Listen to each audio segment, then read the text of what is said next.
উনি দোকানদারকে ওনার ছেলেকে দিয়ে বলতেছে এই খেজুরের নাম কি, এই খেজুরের দাম কত। উনি দোকানদারের সাথে কথা বলে না। উনি যদি আমার সাথে কথা বলে, আমি তো পরপুরুষ, আমি তো ওনার মাহারাম না, তো উনি আমার সাথে কথা বললে উনার কণ্ঠের যে একটা পর্দা আছে ওই পর্দার হেফাজত হবে না, যার কারণে উনি আমার সাথে কথা বলে না। আপনি কাপুরুষ দাঁড়িয়ে আছেন আর আপনার স্ত্রী আর আপনার মেয়ে দরদাম করতেছে, এটা যদি আপনার নীতি হয় তাহলে আপনার বিবাহ করার আমি মূল্যায়ন বুঝি না। অবশ্যই অবশ্যই যাতে করে পুরুষ ক্রেতা যাতে করে বেশি যায়, একেবারে নিরুপায় না হয় কোনো মহিলা ক্রেতা হবে না। তো ওনার দোকানে বসে থাকা অবস্থায় দেখলাম একজন মদিনার মহিলা আসলেন। মদিনার মহিলা এসে উনি ওনার ছেলেকে সাথে করে নিয়ে এসেছে। নিয়ে আসার পরে উনি ওনার ছেলেকে দিয়ে বলতেছে যে এই খেজুরের দাম কত। ওনার ছেলেকে দিয়ে বলতেছে, উনি কথা বলতেছে না দোকানদারের সাথে, ভালো করে এক নজরে চেয়ে থাকবেন, ভালো করে বুঝবেন। উনি দোকানদারকে ওনার ছেলেকে দিয়ে বলতেছে এই খেজুরের নাম কি, এই খেজুরের দাম কত। উনি দোকানদারের সাথে কথা বলে না, ভালো করে মনে রাখবেন। তো যখন ওনার খেজুরটা পছন্দ হলো, পছন্দ হওয়ার পরে উনি ওনার ছেলেকে বললেন যে তুমি দোকানদারকে বলো, ওনার ভাষায় বললেন যে তুমি দোকানদারকে বলো এই খেজুরটা এতটুকু দেওয়ার জন্য। তো দোকানদার সেটা দিলেন, উনি কথা বললেন না। যখন রিয়াল দিবে, টাকা দিবে, দেওয়ার সময় উনি ওনার ছেলেকে দিয়ে টাকাটা দেওয়ালেন, উনি টাকাটা দিলেন না দোকানদারের হাতে।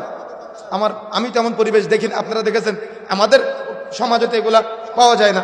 তো আমি একটু আশ্চর্য হয়ে আমাদের দিনী ভাইকে জিজ্ঞাসা করলাম যে ভাইজান আপনি বাহিরের মানুষ, এজন্য কি উনি আপনার সাথে কথা বললো না, না বিষয়টা কিসে কি? তো উনি বলতেছে যে আসলে আব্দুল্লাহ ভাই বিষয়টা তা না, বিষয়টা হলো যে উনি যদি আমার সাথে কথা বলে, আমি তো পরপুরুষ, আমি তো ওনার মাহারাম না, তো উনি আমার সাথে কথা বললে উনার কণ্ঠের যে একটা পর্দা আছে ওই পর্দার হেফাজত হবে না, যার কারণে উনি আমার সাথে কথা বলে না।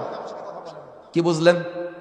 কিছুই বুঝেন না, কিছুই বুঝতে পারেন নাই। আজকে বলে যাচ্ছে আগামীকাল সকালে আপনার স্ত্রী আর আপনার মেয়ে মার্কেটে গিয়ে আপনি স্টিল পুতুলের মতো দোকানদারের সামনে দাঁড়ায় থাকবেন, আর আপনার স্ত্রী আর আপনার মেয়ে বলবে ভাইয়া ভাইয়া এটা দাম কমানো যায় না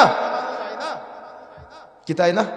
কথা বুঝেন না মনে হয়, কথা কি বুঝতে পেরেছেন? হ্যাঁ, আপনি কাপুরুষ দাঁড়িয়ে আছেন আর আপনার স্ত্রী আর আপনার মেয়ে দরদাম করতেছে, এটা যদি আপনার নীতি হয় তাহলে আপনার বিবাহ করার আমি মূল্যায়ন বুঝি না, আমি আপনার গায়রত বুঝি না, আমি আপনার ব্যক্তিত্ব এখনো পর্যন্ত বুঝতে পারি নাই। আপনার ব্যক্তিত্ব শূন্যের কোঠায়, আপনার ব্যক্তিত্বের কোঠা পূরণ করতে হবে। কথা বুঝতে পেরেছেন?